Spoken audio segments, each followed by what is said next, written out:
Hoxe abogarei, entón xa me presento a mí mesmo, xa me coñecedes, sou o Dr. José María Dios Diz. Imos falar de infarto agudo de miocardio, de atención primaria.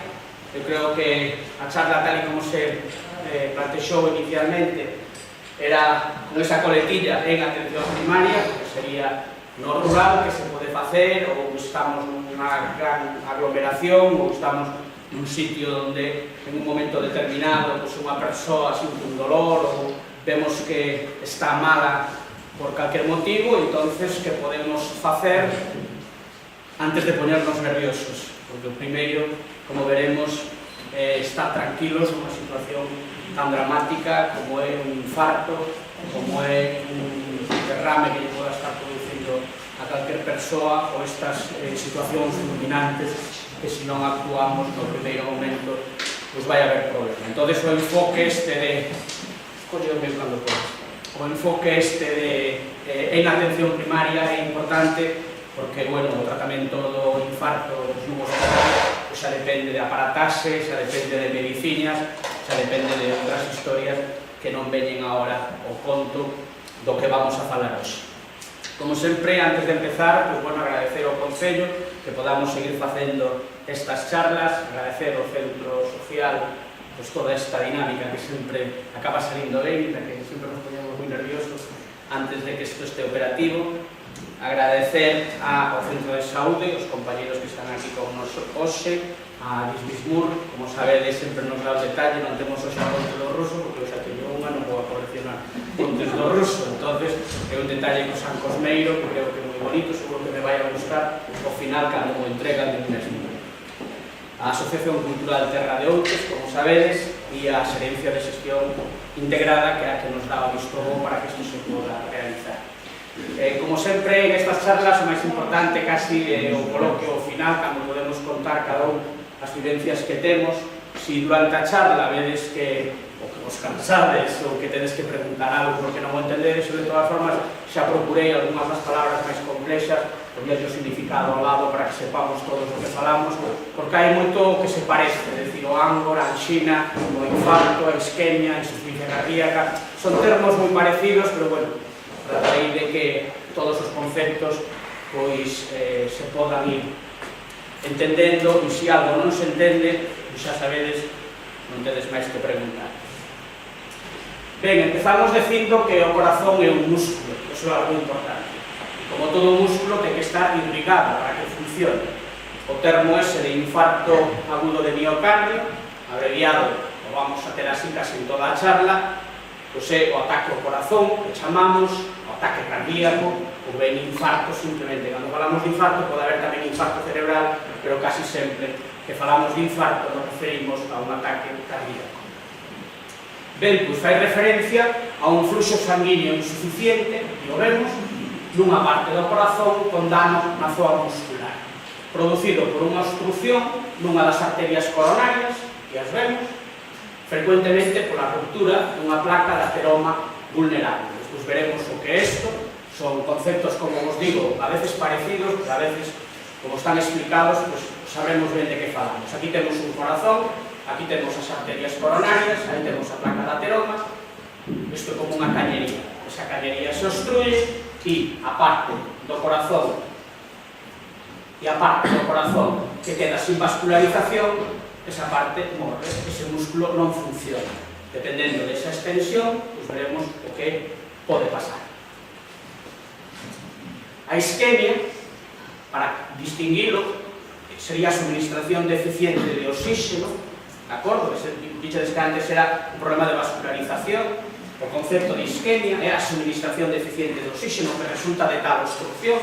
Entonces, isto produce o que é a angina de peito, que si se recanaliza precozmente, non produce morte do tecido cardíaco, ao final decimos que é un músculo, mentres que si se mantén esta anoxia, esta falta de oxígeno na zona do tecido do músculo cardíaco, se produce a lesión do miocardio, como decimos, do músculo, e finalmente a necrose, que é a morte da zoa, é dicir, o infarto.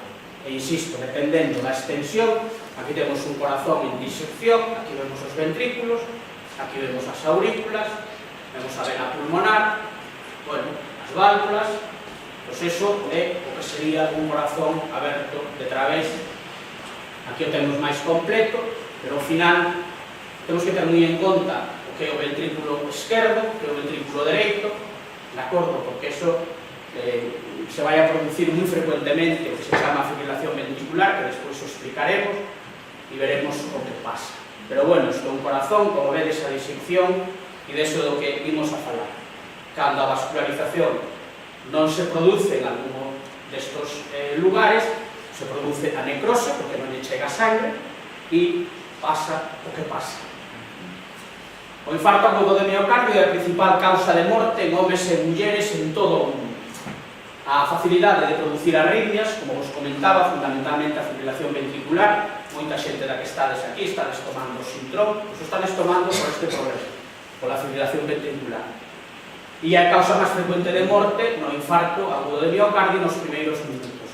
Ese corazón, ese ventrículo, empeza a fibrilar, porque lle falta o oxígeno, en un momento determinado se para e adiós corazón.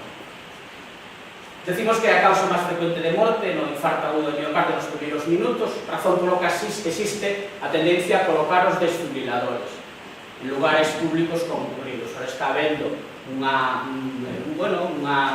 iba a decir moda, pero non é moda, porque ao final van a ser moi importantes, pero hai un principio que eu teño, que é o de primum non nocere, mellor non facer daño, e moitas veces xente inexperta que está utilizando un desfibrilador, é dicir, se pode usar ben, pero tamén se pode usar mal, e usado mal a veces causa máis problemas que ventaxas.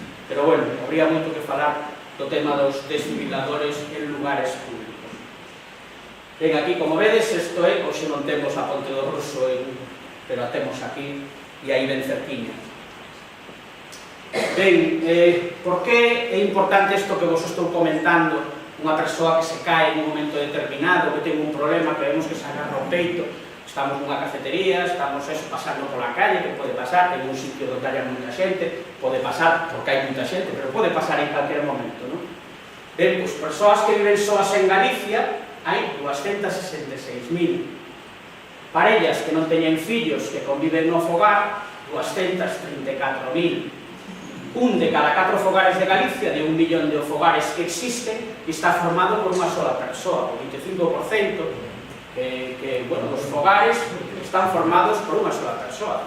Entón, se pasa algo deste tipo, bueno, pues, por lo menos os fillos, se saben o que facer, podrían resolver se produce no fogar.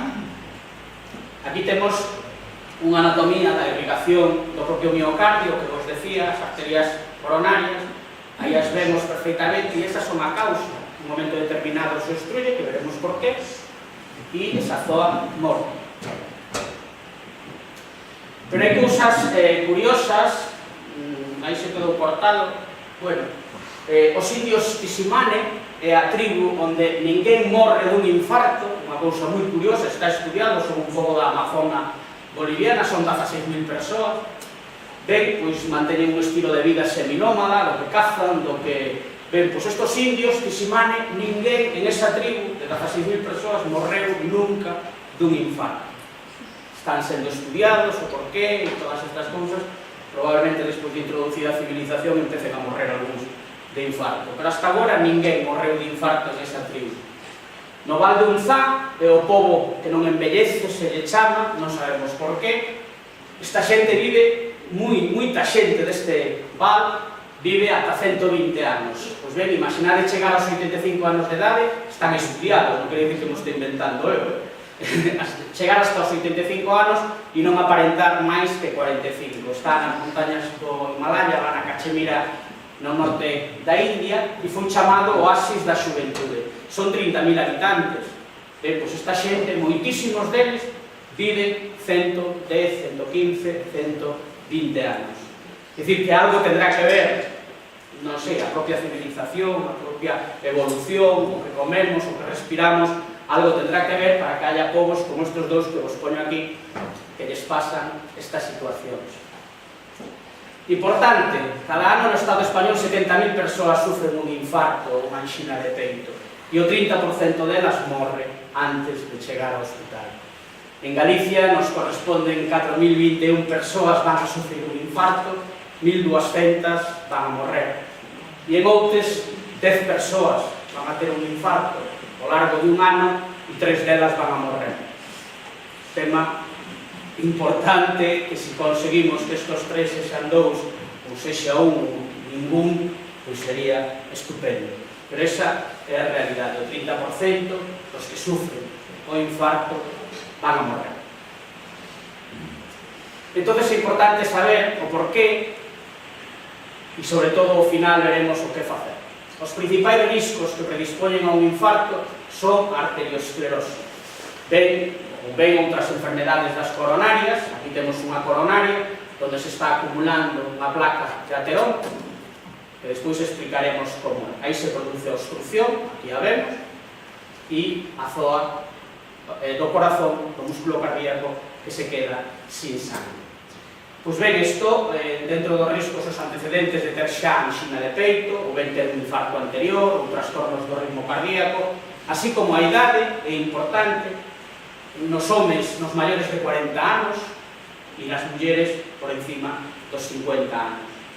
E hai hábitos modificables, que despois veremos con máis calma, pero isto é para explicar por que se produce a falta de riego na zona. E hai hábitos que son modificables, como o tabaquismo, o consumo de bebidas alcohólicas, a obesidade, o nivel alto de colesterol, os niveles altos de tensión arterial. Todos estos elementos contribúen significativamente a un maior risco de infarto. Non podemos modificar a idade, pero bueno, a etnia tamén é importante, pero iso veremos con calma. Aquí o importante é saber como se vai formando a placa de ateroma hasta que se obstruye, e unha vez que se obstruye, pois eso, imaginaremos un vaso que se deixa, se queda todo sin irrigar e se queda con ese problema de falta de vascularización. Decíamos que a arteriosclerosis é unha afección a cada placa, aquí a vemos, e a súa evolución, acumúlase dentro das arterias. A placa é unha sustancia pegaxosa, decimos, e por que se forma isto? Ben, pois é unha sustancia pegaxosa composta de grasa, colesterol, calcio e outras sustancias que se encontran no sangue. Co tempo, esta placa se endurece, estreita as arterias, evidentemente, o paso de sangue por aquí, muitísimo máis inferior que por unha arteria que está perfecta. Eso limita o fluxo de sangue rica en oxígeno. Ben, importante, o infarto é unha urxencia médica, moitas veces unha emerxencia, xa por definición, e a simple sospeita dun infarto xa é unha urxencia médica e se debe buscar atención médica inmediata. As demoras son un erro grave que cobra miles de vidas cada ano. Non facer o procedimento e o protocolo, como vou explicar, sempre é peligroso para a vida do paciente.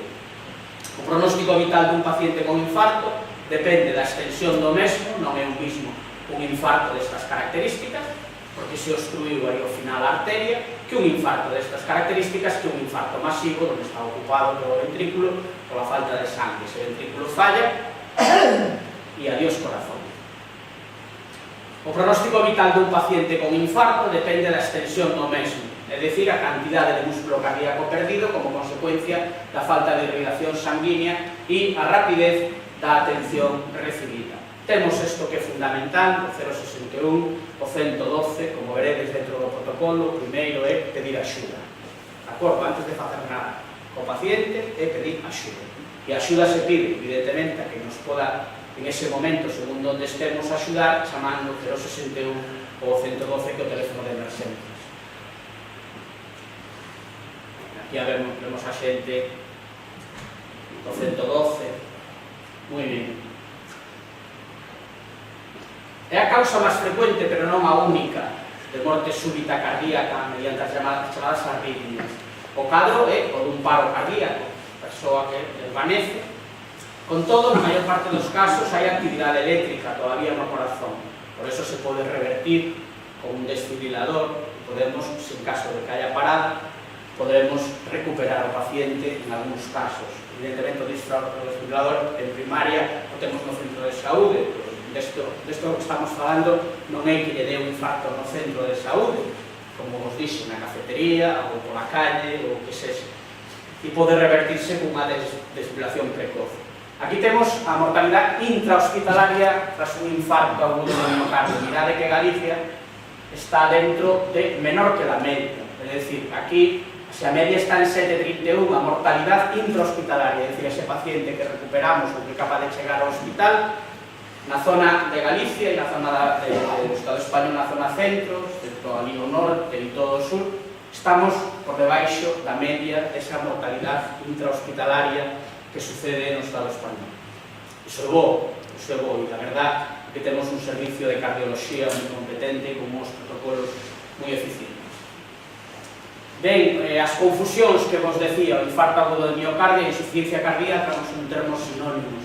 A insuficiencia cardíaca existe un trastorno do bombeo sanguíneo, o cal, en certos casos, pode ser o resultado dun infarto, por suposto, pero outras veces non. Se a insuficiencia cardíaca se produce de forma súbita, o infarto pode ser extenso, elevaría a un edema agudo de pulmón, que se produce tamén moitas veces. Isto se caracteriza pola intensa disnea, a fatiga, tamén algo de dolor no peito, bueno, a sensación de afogo do paciente. Pero son termos que moitas veces os utilizamos casi de forma sinónima, pero non son sinónimos. Os síntomas clásicos dun infarto agudo de miocardio, é dicir, cando se ve un infarto non se olvida, de verdad que non se olvida, e primeiro que o sufre sabe que está pasando algo importante, que está en peligro a súa vida, e o que o ve sabe que está pasando algo importante, que se non actúa como hai que actuar, tamén pode perderse esa vida. Pois os síntomas incluen, primeiro, un dor no peito opresivo, que veremos despois con máis calma, pero é un dor no peito opresivo que pode irradiarse aos ombreiros, sobre todo o esquerdo, a tema do pescozo, a veces as costas tamén, con dificultade respiratoria, como vos decía, a disnea, a veces con vómitos, con náuseas, con palpitacións, o corazón late moi rapidamente polo que vos decía da fibrilación, con unha sudoración e ansiedade. Coñécese como a sensación, como vos decía, de morte inminente. Quen pasa unha circunstancia deste tipo, evidentemente, sabe que está ao borde da morte. Polo xeral, os síntomas nas mulleres difiren dos síntomas nos homes, aínda que preto dun cuarto dos casos son asintomáticos. Isto é o peor de todo. Isto nadie se espera que despois pase o que pase. Se está producindo un infarto, pero ese infarto non está dando síntomas. Pero cando os dá, pois pasa o que pasa. E nas mulleres o explicaremos despois e veredes que os síntomas son dunha forma diferente. Ben, pois a atención ao paciente que presenta un cadro suxestivo de ser infarto debe ser prioritaria, acabamos de decir, estando no sistema sempre de selección e de triaxe dos hospitais e de calquer centro de saúde como unha atención de máximo nivel, de sentido común. A atención médica de urxencia incluye, primeiro, a oxigenoterapia, os termos xerais, a dar oxígeno ao paciente, deixar que respire o paciente, non estar achuchando, e deixar que respire e non mandar o CO2 todos os que estemos ali mirando. A aspirina, que vai a ser fundamental en todo o que estamos dicindo, e o triglispray para aliviar a dor. Isto faise como tratamento de urxencia na crise. O verniz, que moitísimos de vos o tedes prescrito por vosos cardiólogos e se pon de forma sublingual para quitar o dor. Ben, pois isto todo é primordial, xa que a dor aumenta a ansiedade, importantísimo, se xa o cuadro en si mesmo presenta moito nerviosismo e moita intranquilidade, pois ben, cando hai ansiedade por parte do paciente, esa actividade do sistema nervioso autónomo provoca todavía un aumento máis do traballo de ese corazón, co cual se estamos demandando máis actividade por o nerviosismo que temos, estamos facendo ao revés. Algún recoñeceredes estos envases, con este por suposto, e este é o triglispray, que é un spray que se coloca debaixo da lingua para sacar o dedo. O infarto é a presentación máis frecuente da cardiopatía isquémica. A Organización Mundial da Saúde estimou que desde o ano 2004 ao 2012 o 6% das mortes a nivel mundial deberonse a unha cardiopatía isquémica. Seré moi pronto. É a principal causa de morte en países desenvolvidos e a terceira causa de morte nos países en desarrollo, despois do SIDA e as infeccións respiratorias baixas. Pero en países desenvolvidos como os Estados Unidos é onde máis dun millón de persoas sufren un ataque coronario cada ano, das cales un 40%, dichedes que non era, despois de sufrir un infarto un 30%, nos Estados Unidos é un 40%, e morrerá como consecuencia do infarto. De modo que un estadounidense ou unha estadounidense vai morrer cada minuto dun evento coronario patolóxico. Cada minuto está morrendo un estadounidense por culpa dun evento coronario. Ben, o infarto preséntase en pacientes con cardiopatía isquémica, como decíamos, xa sexa naqueles que xa sabían que padecían esta enfermedade e recibían tratamento por ela, ou como un episodio inicial da patoloxía. Cando o episodio inicial é brusco e masivo, pois xa non hai máis que tratar ese corazón, porque ese corazón morrerá. Adoita estar precedido por antecedentes da anxina inestable, nome que reciben os episodios de dor torácico. Estos son os avisos que nos vai dando o corazón, e despois destos avisos hai xente que fuma, hai xente que bebe, hai xente... Bueno, esas cousas suceden. Pois ben, os episodios estos de dor torácico que se fan máis frecuentes, máis duradeiros no tempo, e que aparecen con esforzos menores ou que non ceden coa medicación habitual. No infarto sempre pensamos en algo que ocurre nun momento determinado e en ese momento determinado vai haber un desenlace. E non é así. Moitas veces nos avisa, podemos tratalo, podemos evitar estos factores que son evitables, como vos decía antes, e outras veces se presenta como un episodio inicial e é mortal. O miocardio, como vos decía, o músculo do corazón, sofre un infarto cando existe unha enfermedade coronaria avanzada.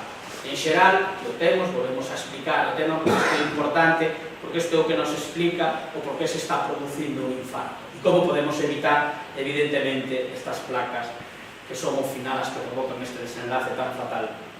En xeral, isto prodúcese cando unha placa de ateroma que se atopa no interior da arteria coronaria se ulcera ou rompe, causando unha obstrucción aguda dese vaso.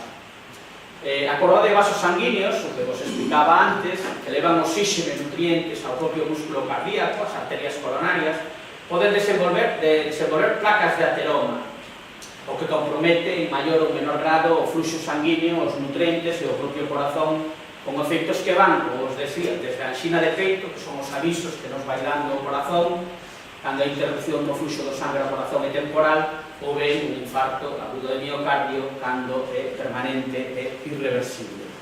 A culpa, volvemos ao mismo, son as placas de ateroma. E hai diferencias entre o que é un trombo e o que é un émbolo, que moitas veces nos confundimos. Que unha embolia, tengo unha trombose, bueno, pois a presencia da arteriosclerose nun vaso sanguíneo fai que nese vaso existan estreitamentos e que neles desenvolvase máis facilmente un trombo, que é un coágulo de plaquetas, proteínas da coagulación e refugios celulares que acaba taponando o vaso sanguíneo. Eso sería o trombo. E un émbolo é un trombo que viaxou polo sangue, que se desprendeu. Aquí temos este trombo, pero en lugar de seguir acumulando, o que fai é romperse, se desprende e vai navegando polo sangue por vasos anchos hasta que chega a un vaso que é máis estreito que el mesmo e provoca obstrucción. Iso é tremendo. Pois ben, un émbolo é un trombo que viaxou polo sangue ata chegar a un vaso pequeno onde se enclava e fai o propio trombo ao final. E chegamos aos factores de risco. Aquí temos algúns deles, este non precisamente, pero sí que o vamos a comentar tamén. Os factores de risco de por que a unha persoa se lle produce un infarto. Pois os factores de risco están moi relacionados cos factores de risco da arteriosclerosis, como acabamos de comentar antes, que incluyen a hipertensión, a vellez, un factor de risco determinante, a edade, o sexo masculino, o tabaquismo, a hiperlipoproteinemia, ter altos o colesterol ou os triglicéridos, en particular os niveles elevados do colesterol de baixa densidade, o LDL, e os niveles baixos de HDL, e explicaremos tamén despois, pero bueno, o colesterol elevado, pois como cada vez van baixando máis os valores, cada vez máis xente ten o colesterol elevado, pero bueno, é importante neste tema. A elevación no sangue da concentración de homocisteína, que é un aminoácido tóxico que se eleva con baixos niveles de vitamina B12, de B6 e de ácido fólico, isto é importante, a homocisteína. A obesidade, que se define a través do índice de masa corporal, a diabetes, un factor, e o estrés, sempre lle botamos a culpa a sufreu un infarto, estaba moi estresado. Efectivamente, o estrés influye e situacións destas teríamos que evitalas e había que provocar máis situacións destas outras. E o que non se debe facer, evidentemente, isto eu creo que debemos comentalo en cada charla que fagamos, inda que falemos de, pues non sei, de problemas sociales, me da igual, de problemas económicos o que sea, pero sempre debemos evitar esta circunstancia. O tabaco é algo que sempre pensamos que o problema é a nivel pulmonar, e a nivel pulmonar sí que hai un problema gordo, sobre todo a través do cancro e a través das 220 sustancias cancerígenas que ten o filtro do papel, porque o problema non é fumar o tabaco. O tabaco, cando se fumaba en puros, cando se fumaba a folla, cando se fuma a folla en puro, iso non ten tanto mal, pode haber cáncer de lingua, de labios, sí que pode haber, pero non hai tanto cancro pulmonar por fumar desa maneira. Si o hai pola combustión do filtro e do papel dos pipillos. Entonces, eso está demostrado que hai 220 sustancias cancerígenas en esa combustión. Mercurio, magnesio, zinc, todos os que vos podades imaginar, en unhas cantidades determinadas que está estudiado, están pola combustión do papel. E decíamos que é importante a nivel pulmonar, porque sí, pero tamén hai cancros de pulmón que non se dan en xente fumador, xente que non fumou nunca ten tamén cancro de pulmón, pero o problema do tabaco e da nicotina en si mesma, que é a sustancia fundamental, é a vasoconstricción que produce, sobre todo nos pequenos vasos. Acabamos de explicar que é o que lle pasa ao corazón, que é unha obstrucción por culpa ou dun ateroma ou da propia vasoconstricción que se produce polo tabaco. Entonces, se o tabaco sabemos que provoca esa vasoconstricción desas arterias e desas venas pequenas, o fluxo de dunha arteria normal e o fluxo dunha arteria normal, que é muitísimo máis pequeno por culpa do tabaco. Entón, sempre pensamos no pulmón, pero hai que pensar todos os problemas vasculares, hasta as varices, que están moi relacionadas co tabaco. Entón, como sempre, en calquer charla que fagamos, este é o número 86, temos que decir que hai que deixar de fumar, que é evidente, non ten ninguna cuestión positiva. E hai outro tema que sempre se plantexa, e é a contradición en que a empresa que máis tabaco vende é o Estado. E o Estado está encantado cobrando os impostos que cobra a través do tabaco. Evidentemente, gasta muitísimo máis en curar a xente que se enferma por culpa do tabaco. Entonces, é pan de hoxe e fame para mañán. Se estamos moi contentos porque o Estado recauda moitos impostos a través do tabaco, temos que valorar o que se gasta en curar un cancro de pulmón, un cancro de lingua, un cancro de larinxe, todas as enfermedades, as EPOC, todas as enfermedades obstructivas, todos os problemas asmáticos. Bueno, en tratar todo eso, evidentemente se gasta non 10, sino 100, 200 veces máis do que se recauda en impostos polo tabaco. Entón, son temas que hai que ter claros. Ben, en Galicia e en moitos países é posible comprar fármacos, este é un tema importante, como o ibuprofeno, está estudiado, non o inventei eu. Fármacos como o ibuprofeno sin receita. Os cidadáns toman estes medicamentos para todo tipo de dores, sin maiores restriccións. Se toma, sobre todo, o ibuprofeno, hai estudios que hai que desayuna con ICEA con ibuprofeno. Ben, sin embargo, as autoridades médicas e sanitarias desde fai tempo advirten que estes medicamentos non son inocuos. Un estudo recente, publicado na revista de European Health Journal, conclúe que incrementan un 31% o risco de paro cardíaco. Isto está estudiado, non o inventei. De acordo, medicamentos como o ibuprofeno, tomados desta maneira que vos estou dicindo, incrementan un 31% o risco de un paro. Tamén indicaba que outros fármacos do mesmo tipo, antiinflamatorios non esteroideos, que damos todos os días, pero tomados como di o médico, pois non pasaría nada, tomados a demanda ou de outras maneiras sí que pasaría. Según os autores, o naproxeno é o aine máis seguro, o naproxen, que coñeceredes e que tomaríades algúns, e o diclo, o voltarén, entre outros, é o máis perigoso, que se debería restringir o seu consumo a casos moi concretos, moi específicos e polo tempo que di o médico.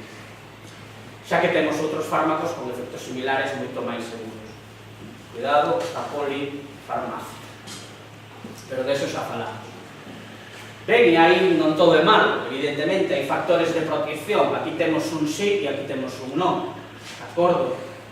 Pero hai factores de protección. Moitos dos factores de risco cardíacos, como vos decía, son modificables, de modo que moitos ataques ao corazón poden evitarse se logramos manter un estilo de vida máis saudable. Entre outras cousas, para eso temos estas charlas.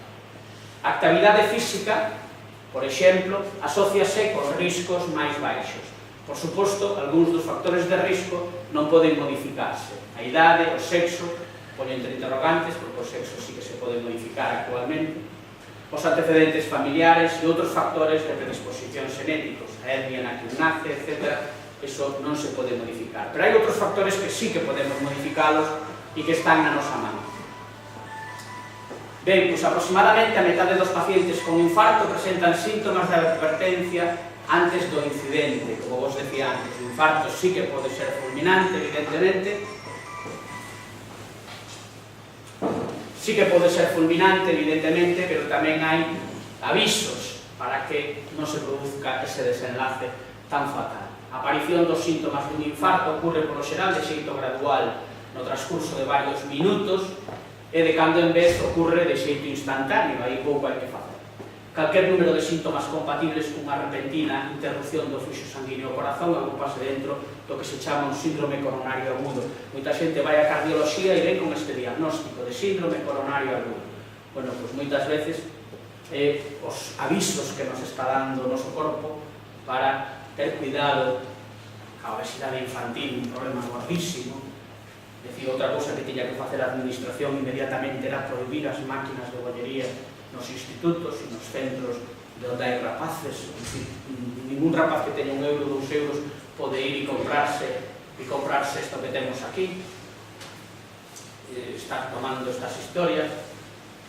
É dicir, isto é por saúde, é dicir, todo o que vai a conlevar consigo todo isto, insisto, é muitísimo máis caro e aparte fala do nivel de vida dun país. Debería estar totalmente prohibido. E falamos do exercicio, pero non como lle pasa aquí ao noso amigo, dice, que haces? E dice, ejercicio moderado, me ha dicho el médico. E dice, pero flexiones de dedo non é ejercicio moderado. Resollar, resuello, estaba haciendo ejercicio, e dice, militando. Ben, pois o tema do exercicio é importante, pero cada un ten que adaptar o exercicio ao seu corpo, ao que fixo e ao que vai a facer posteriormente. Temos un montón de problemas, ou ben, porque a xente se pasa facendo exercicio, os problemas que leva consigo, esos Ironmans tan tremendos de correr, natación, bicicleta, eso é unha tolería para un corpo que non está preparado, evidentemente, se un corpo se prepara, pois sí, e depois o sedentarismo pois tamén é malo. Como decimos sempre, e xa o dixo aquí o profesor Jonatei algún día e outros ponentes que viñeron, o mellor exercicio, sobre todo para quen ten un problema cardíaco, é camiñar. Non necesitamos máquinas, apuntarnos a ningún gimnasio, non necesitamos absolutamente nada. E tamén se pode camiñar por casa, que moitas veces lle botamos a culpa ao tempo, non que chove, claro, chove moito, cando toca, chove moito, pero temos que camiñar. Camiñar é camiñar 1 hora, se pode ser por sitio llano, estupendo, todos os días, se pode ser acompañado perfecto, a unha velocidade que nos impida falar, que non vale ir mirando escaparates, ou ir mirando os paxaros, non, hai que camiñar porque estou camiñando para fortalecer o meu corazón, o músculo. Nos pasa como se deixamos de usar os bíceps, ou se deixamos de usar as pantorrillas, pois todos esos músculos se atrofian, evidentemente. Pois o músculo do corazón o mismo, se non o exercitamos, pois tamén lle pasa este problema. Non é mover o dedo, que tampouco é facer un Ironman. máis fácil pasear 1 hora diaria, se pode ser acompañado, se vamos só sempre co teléfono móvil, e, bueno, disfrutar, sabendo que se movemos o corpo, pois o corazón se move, certo eslogan, movendo o corpo, movemos o corazón, e iso sempre é bo para ese corazón. E falamos da dor torácica, isto é o máis característico. Unha persoa que vexamos así, pois nun 90-95% de repente fala, nun 90-95% estamos falando de que está tendo un proceso grave, un proceso cardíaco grave.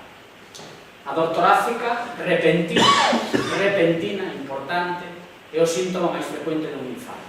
Por lo xeral, é prolongado, percíbese como unha presión intensa que pode estenderse ou propagarse ata os brazos, sobre todo o brazo esquerdo, xa vedes aí que está máis colorado, hacia os brazos e os sombreiros, sobre todo o lado esquerdo, as costas a veces, o pescozo e ata os dentes e a mandíbula. O dor de peito, debido á isquemia ou unha falta de suministración sanguínea ao corazón, coñécese como ángulo, como vedes non é de repente, de acordo? Vedes a diferencia entre o infarto e a diferencia entre o ángulo ou a anxina. Aínda que non son pouco frecuentes os infartos que cursan sen dor. Isto vos lo decía, isto é tremendo. É dicir, se non tiña dor, nunca se queixou, digo, bueno, pues, ese corazón parou.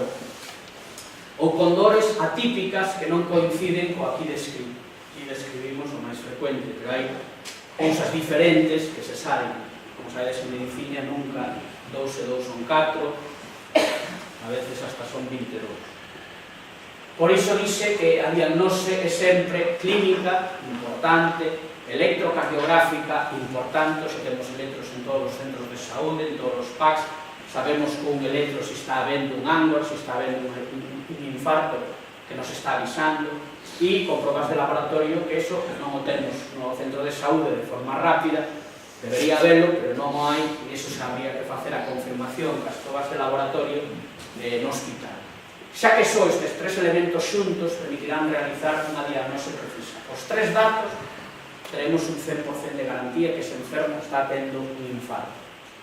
Cando é típico, a dor descríbese como un puño enorme que retorce o corazón. Isto non se olvida.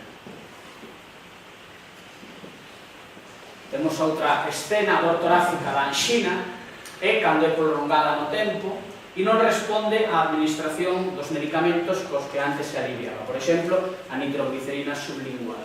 A anxina non mellora con ese tipo de tratamentos que sí que melloran no infarto. Nin cede tampouco por repouso.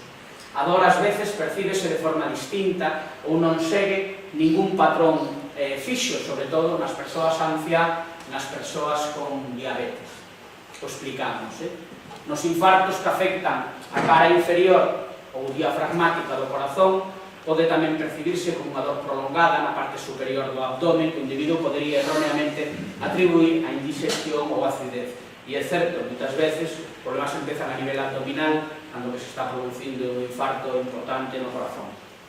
O signo de Levin, importante tamén, categorizouse como un signo clásico e predictivo dun infarto, no que o afectado localiza a dor de peito agarrando fortemente os sectoras a nivel do esternón.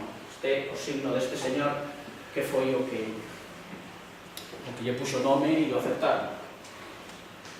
A dificultade respiratoria. Ben, a disnea ou dificultade para respirar ocorre cando o dano do corazón reduce o gasto cardíaco do ventrículo esquerdo causando insuficiencia ventricular esquerda e como consecuencia edema pulmonar.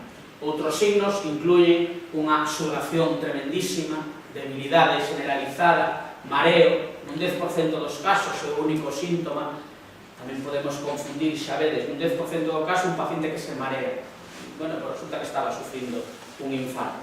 Palpitacións, náuseas de orixe desconocida, vómitos e desfalecemento. Cuidado cos vómitos, xo veremos tamén que moitas veces, se facemos mal, isto pode ser máis peligroso do que lle está pasando.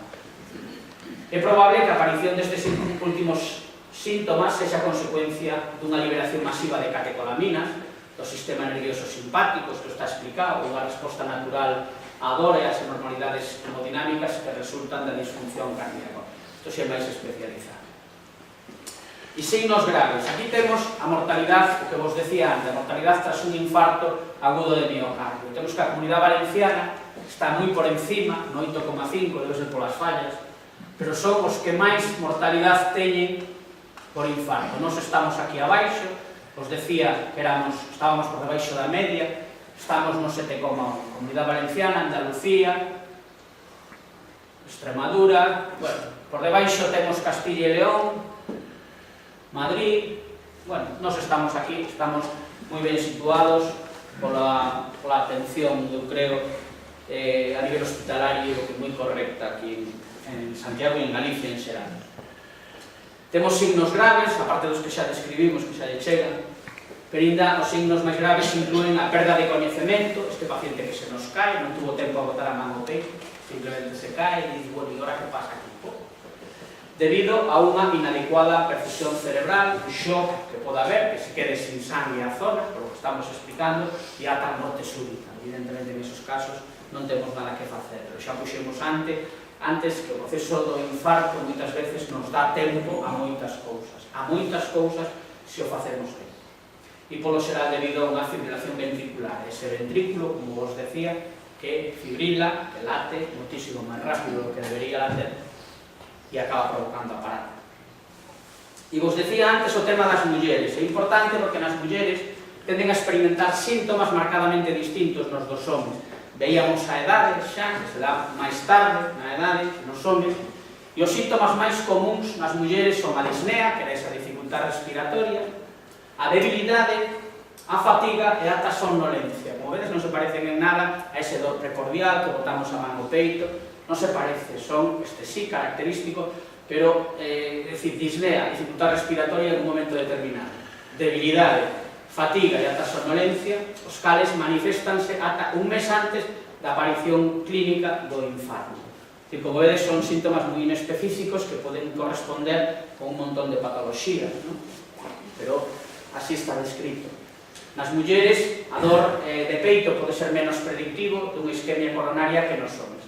Non é tan específico como nos homes por parte das mulleres. Pero, bueno, son síntomas, como vedes, moi xerais que poden corresponder a múltiples causas.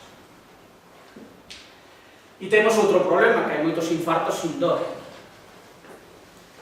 E aparte sin outros síntomas tamén. Aproximadamente unha cuarta parte dos infartos, estamos falando que de cada 100 infartos, 25 son silentes. Non sabemos que está tendo un infarto esa persona. Aparece sin dor de peito e sen outros síntomas. Estes infartos adoitan descubrirse tempo despois ou ben durante electrocardiogramas posteriores que se fan por outro motivo. O electro nos refire infarto antigo e o refire precisamente moi preciso porque queda reflexado nas gráficas do electro. A veces se percibe na autopsia, non a pena, e sin antecedentes de síntomas relacionados con infarto. Este curso silente é máis común nos anciáns, nos pacientes con diabetes e logo dun trasplante de corazón, probablemente debido a que o corazón que se doa non está conectado aos nervios do paciente hospedador. Pero un paciente que ten un trasplante de corazón é moi frecuente que non note ese dor previo. En pacientes con diabetes, por qué? Pois importante, as diferencias no umbral de dor que ten un paciente diabético, a neuropatía autonómica, isto é que os nervios non captan o dolor da mesma maneira que un paciente normal, pola súa propia diabetes. Há outros factores fisiolóxicos que son posible explicación desta ausencia de sintomatoloxía durante un infarto nos pacientes diabéticos. Ben, e como facemos o diagnóstico? Pois hai tres fórmulas, xa o explicamos antes, a clínica, o electrocardiograma e as probas de laboratorio. A clínica quedou explicada, se temos oportunidade de poder facer un electro, o vemos clarísimamente, a diagnose dun infarto debe formularse integrando aspectos clínicos da enfermedade actual da persoa, o examen físico, por suposto, ver como está a tensión, a súa glucosa, etc., incluído o electrocardiograma, que aquí o temos, e probas de laboratorio que indiquen a presencia ou ausencia de dano celular das fibras musculares. Isto que hai aquí é o característico dun infarto, iso non se debería ver en un electro normal.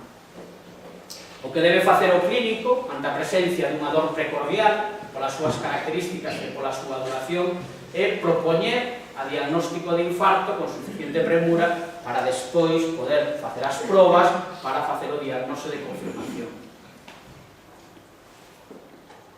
O atraso na formulación de que é un infarto tradúcese na perda dun tempo valioso necesario para instituir o método de reperfusión disponible. O que nos podemos facer é estabilizar o paciente para inmediatamente que na ambulancia ou no medio de comunicación máis rápido e seguro, pois evidentemente sea trasladado a un hospital onde se poda facer o tratamento completo, que sería a reperfusión.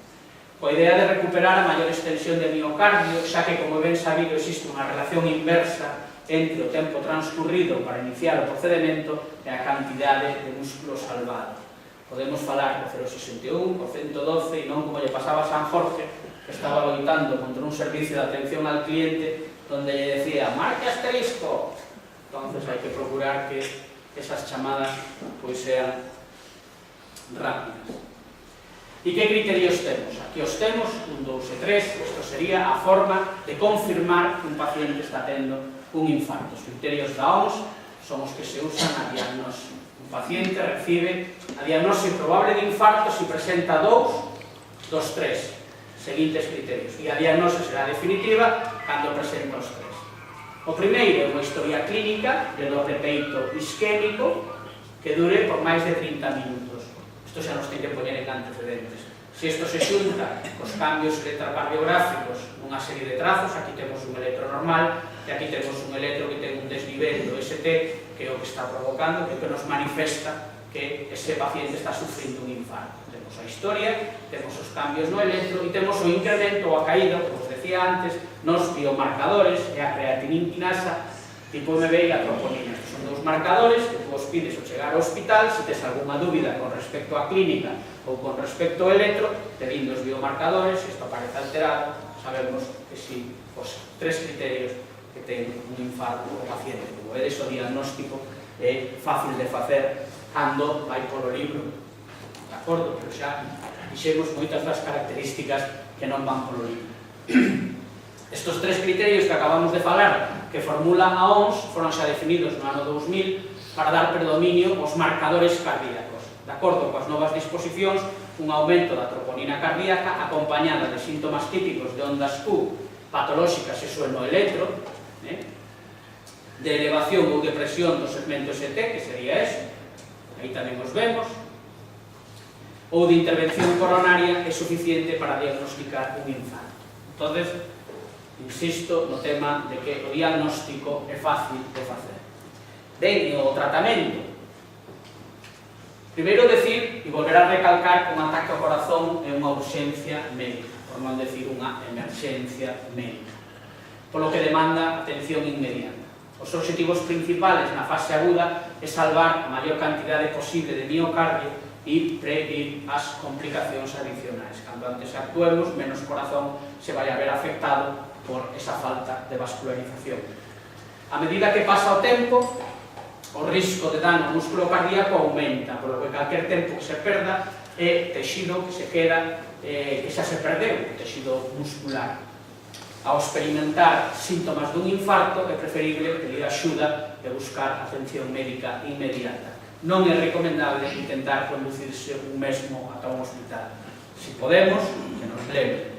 E, sobre todo, utilizar os servizos do 061 ou incluso o de emerxencias o 112. Mais específico sempre é o 061, pero o 112 nos vale tamén e nos pode orientar para saber o que facemos inmediatamente. Cales son os cuidados inmediatos que podemos facer no momento en que vemos esa persoa que se bota a man o peito e que está nunha situación como a que acabamos de describir? Ben, pois, cando aparecen síntomas dun infarto, a maioría dos pacientes esperan por termo medio 3 horas.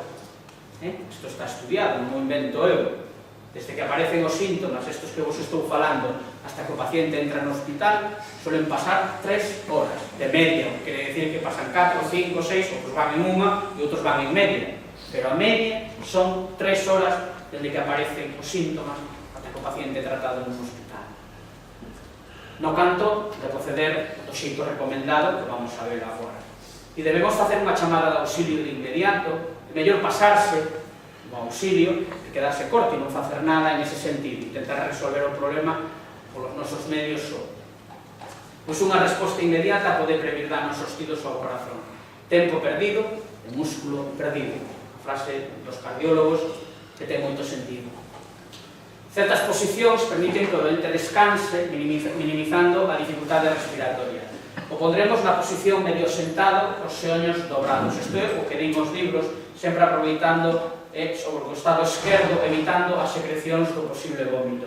Pero isto depende moito do paciente, evidentemente. Se podemos ter un pouco incorporado e sempre de lado para que se as secrecións, se vomita, non vayan para a tráquea, se nos provoca unha asfixia, que pasa, Entonces, procurar telo nunha posición onde este cómodo, ahora explicaremos a parte desta posición que podemos facer, e que poda respirar, froxando a roupa sobre todo, que permita que capten oxígeno e que, se podemos, tranquilizar a situación, como veremos máis adiante. Pero máis importante, cando suceda isto, xa vedes a rapidez na actuación, antes de 3 horas, se o temos na cabeza isto, estamos no chus, sin problema ningún, a través do 061, a través de calquer outro medio de comunicación, de poder chegar a Santiago. Moi ben, e aquí temos a nosa amiga, a aspirina. Pois é fundamental, se o individuo non é alérxico, que sí, se está consciente, se lle pode preguntar, hai xente que é alérxica a aspirina e tería un problema neste sentido para poder resolver da maneira que estamos falando no rural, no pobo, en situacións onde non temos os medios hospitalarios a man, pois sería unha pastilla de aspirina. Con todo, demostrouse que tomar aspirina antes de chamar ao servicio médico de urxencia pode estar asociado a atrasos inesperados. Sospeitamos, tomamos aspirina, nos encontramos mellor e non facemos máis actuación. Mal, moi mal. Iso único que vai a provocar é un retraso. O que estamos facendo ca aspirina é un anticoagulante. Se sabemos que a culpa é un coágulo, que está evitando que ese coágulo faga máis mal do que xa fixo. Entón, ese é o procedimento da aspirina. Entón, a aspirina ten un efecto antiagregante plaquetario, como vos digo, e inhibe a formación de coágulos nas arterias. Pode que este lesionado xa está lesionado, pero evitamos que esa progresión continúe, que se sigan formando coágulos que podan facer máis estropicio do que xa se ten feito. Prefírense as presentacións solubles, se é posible, sin cubertas entéricas ou as masticables, para que a súa absorción por organismo sexa máis rápida. E se o doente non pode tragar, recoméndase unha presentación sublingual. Polo xeral, recoméndase unha dose, isto é importante, entre 162 e 325, é dicir, a mitade dunha aspirina adultos de 500. Non temos por que dar de toda a dose, ou ben 2 de 100, sabedes o adiro, que toma moitísima xente, moitos dos que estades aquí seguro que estades tomando adiro, ou ben de 100, ou ben de 300, pois ben, na de 500, que tomamos para un dor de cabeza, para calquer outro, sabedes o importante que é ter unha aspirina a man, ou acetilsalicílico en calquer outro componente que non se chame aspirina, non pasaría nada. Pero deso nos acordamos todos. Ao chegar á sala de urxencias, estamos falando, pues bueno, o médico probablemente administrará varias das seguintes terapias, as que non vamos a incidir moito, pero si no oxígeno, que isto é importante, que se pode facer no centro de saúde, evidentemente, ou se pode facer na ambulancia cando vai de camiño, que iso xa saben os técnicos, pois mellor por lentes nasais, colocado 2 a 3 litros, pode ser a primeira medida no hospital ou xa na propia ambulancia. Analxésicos, é importante, os medicamentos para o dor, de verdad que o dor, eu non sei se alguén sufre un infarto dos que están aquí, pero a dor non se olvida, a dor é unha dor característica que o que queremos é que se nos saque o dor porque consideramos que esa dor nos vai a levar á morte, unha cousa tremenda. Entón, se a dor torácica persiste e insoportable, administrase morfina ou ben medicamentos similares como a dolantina. Antiagregantes plaquetarios, moita xente está tomando antiagregantes plaquetarios, son medicamentos que impiden precisamente que se formen os coágulos, que se formen esos trombos, e pode ser ben aspirina, ou hai outros, o clopidogrel, hai outros importantes. Pero seguimos dicindo que o máis rápido é pedir axuda canto antes. Medicamentos trombolíticos son medicamentos para disolver o coágulo que impiden que flúa o sangue. Ben, esta medicación, como poñemos aquí, debe ser aplicada nas primeiras 6 horas de iniciado o dor.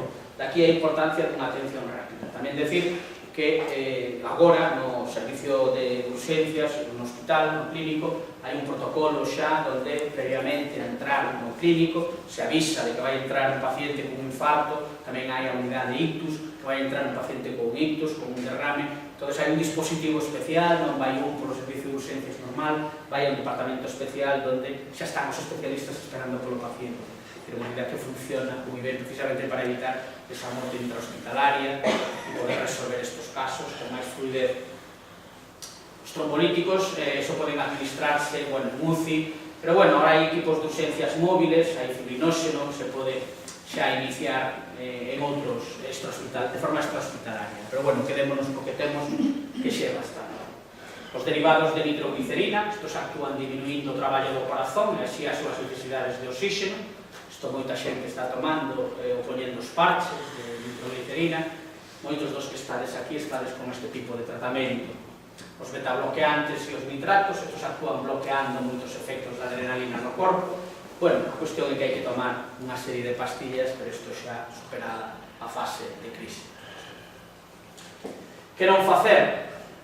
Me gusta este chisto, esto, porque dice, despierta, despierta, dice, ¿qué quieres? Que se te han olvidado las pastillas para dormir. Estaba Roque Marciano. ¿Qué quiero decir con esto? Non hai ningún tratamento que haya que despertarse para dormir. Ningún, nin estos todos tan importantes que estamos falando. Non hai que despertarse para tomar o tratamento. Ningún tratamento. Se toman a unhas horas determinadas, que se pone el despertador a las 2 de la mañana, a las 3 de la mañana para tomar unha pastilla, vamos, para nada, ¿no? Y menos cuando está Roque y resulta que se le olvidó las pastillas para dormir. Wow. Entonces, sempre con racionalidade. E tamén me gusta comentar, o sea, as pastillas, que ten que tomar 3, 4 na mesma hora, non pode tomar unha pastilla, esperar medio minuto, tomar a segunda, non se abrirían xuntas. Xa se faría unha pastilla con os 4 componentes. Hai que esperar a que se absorba o medicamento. Metemos a pastilla, esperamos 10 minutos, metemos unha segunda pastilla, esperamos 10 minutos, unhas van antes, outras van despois do desayuno, pero que non vai unha detrás de outra. De acordo? Se non xa as farían xuntas. Hai que tomar unha sola, non 3. Podes tomar unha pastilla e esperar que se absorba. Tomar a seguinte, é un coñazo para moita xente que toma moito tratamento, pero hai que facelo así, de outra maneira non estamos multiplicando efectos secundarios e provocando que non se absorban e que este facendo o traballo que ten que facer esa pastilla unha vez que se absorbeu. De acordo? Medicamentos digitálicos, isto é a digoxina, muitísima xente está tomando a digoxina. Pois isto actúa estimulando o corazón para que bombee máis sangre. Isto, bueno, se hai fibrilación auricular, pero como vos digo, son medicamentos que se utilizan os calcio antagonistas ou bloqueadores dos canales de calcio. Estos impiden a carga de calcio, o mecanismo de acción non nos interesa, pero son medicamentos que se utilizan posteriormente. E fago un resumo do que acabo de explicar. Primeiro, e máis importante, pedir axuda. Fácil. Segundo, tranquilizar o doente, quizás sea o máis difícil, pero tamén tranquilizarnos nós. De acordo? Cando sucede unha situación destas, sobre todo en un ambiente onde hai moita xente, todos vamos a ver se podemos axudar, se podemos, como estamos estorbando, ten que haber unha persoa que tome o mando, que decida que se fai, evidentemente que sepa, claro. E procurar que ese paciente respire con normalidade. Se respira moi superficial, vai a liberar CO2, toda esa taquicardia se produce muitísimo máis forte. Entonces, provocar ou incidir en que o paciente respire fondo, que o aire chegue ás partes baixas pulmonares, non respirar rápido. É moi difícil tranquilizar o doente, porque vos digo que está nunha situación de morte inminente, esa sensación que ele ten, e cando tú estás con ele, pues tamén hai que ter sangre fría para non deixarse levar pola intranquilidade e incluso polo pánico que pase, non? Sobre todo se xente xove. Deixar que respire o doente, isto é importante, sempre se fala de afrouxar a corbata, porque sempre se pensa que isto lle pasa a un executivo, e non, calquera que teña, que respire cómodamente, que non este con dificultade, os pantalones moi abrochados, e todo isto, de liberar todo para que respire con calma. Aspirina, temos fácil. Colocar o doente na posición menos perigosa, en función de como o doente considere, pero sempre evitando que se coloque de espaldas, eso é tremendo, que tuéramos que está inconsciente, que tuéramos que facer un RCP, que tuéramos que facer maniobras de rehabilitación. Se hubiera que facer eso, pues non queda máis que poner a boca arriba e traballar. E sacar a dor, como explicamos. De acordo? Pois iso é o que vos quería contar. Aí temos novamente a noso amigo Apunto do Rosso e agora estou a vosa disposición, eu e os colegas, por suposto, para todas as dúbidas que teñades. Moitas grazas.